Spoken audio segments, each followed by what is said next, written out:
조선시대의 왕궁을 지키던 군대 수문군.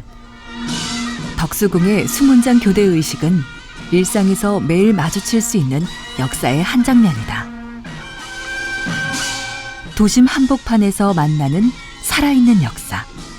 조선에서 근대까지 이어지는 파란만장했던 덕수궁의 운명적인 이야기가 시작된다.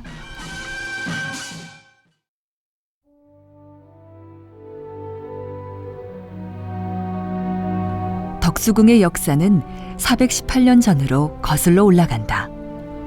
덕수궁이 조선의 역사 전면에 처음 모습을 드러낸 것은 임진왜란을 통해서다.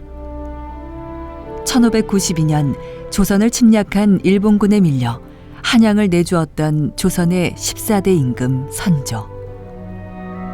한양에 다시 돌아왔을 때 궁궐이 소실돼 마땅히 거처할 곳이 없었다.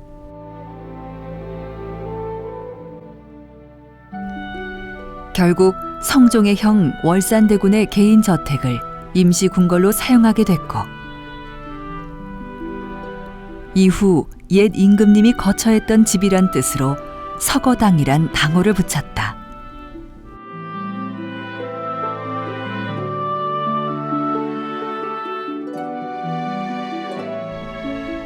궁궐 건축물로는 드물게 단청을 하지 않은 소박한 살림집 같은 모습을 지닌 서거당.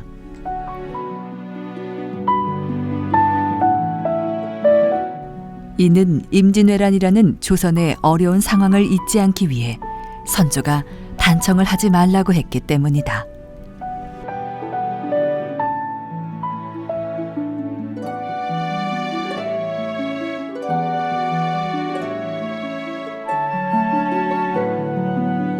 선조 때부터 서둘렀던 창덕궁 중건이 1609년 광해군 즉위 후 완공되었다.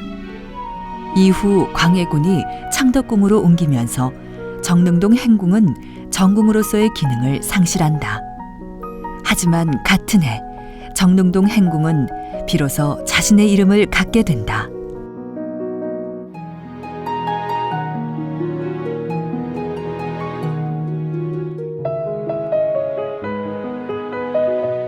나라의 운을 기린다라는 뜻으로 경운이라는 이름을 붙였다.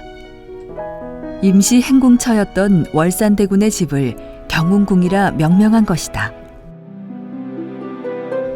그리고 광해군은 창덕궁을 정궁으로, 경운궁을 이궁으로 삼았다.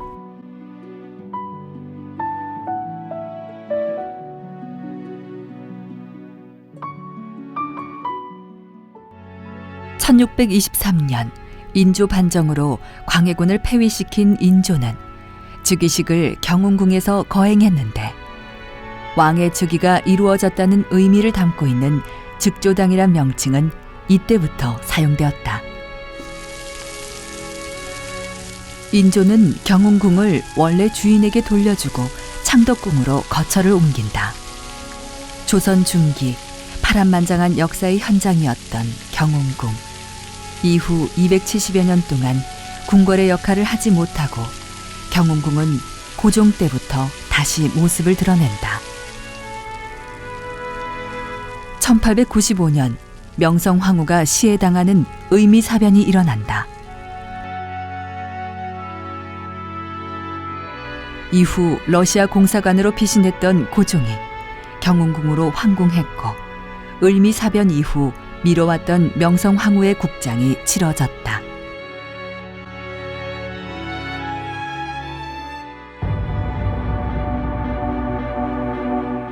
경복궁에 모셨던 명성황후의 혼전도 경운궁 내에 있는 경효전으로 옮겨왔다.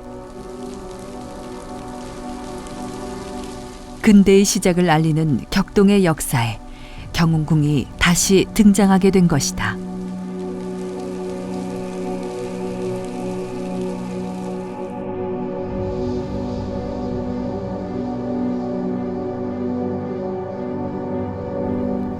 (1897년) 고종은 대한제국의 선포를 알린다.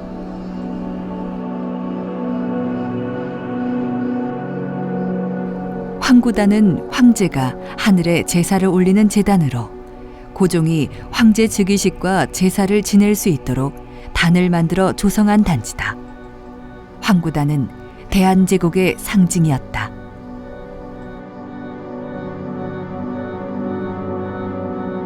황구단의 건설은 중국과 대등한 자주국임을 대외적으로 알리는 것이었다.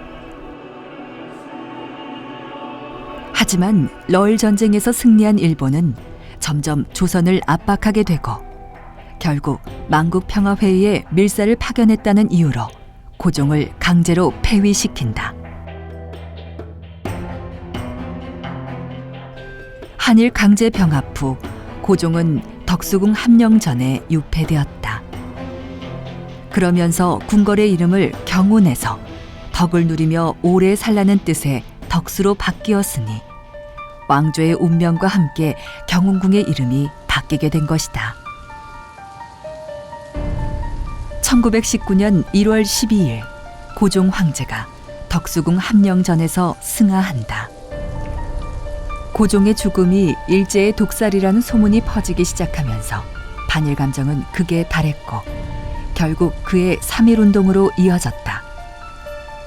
고종의 죽음은 한 역사의 종말이자 새로운 역사의 출발점이 되었다.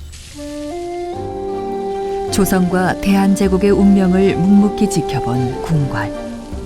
덕수궁은 국난을 극복하고 나라의 기틀을 새롭게 다지는 역사적인 현장으로 기억되어야 할 것이다.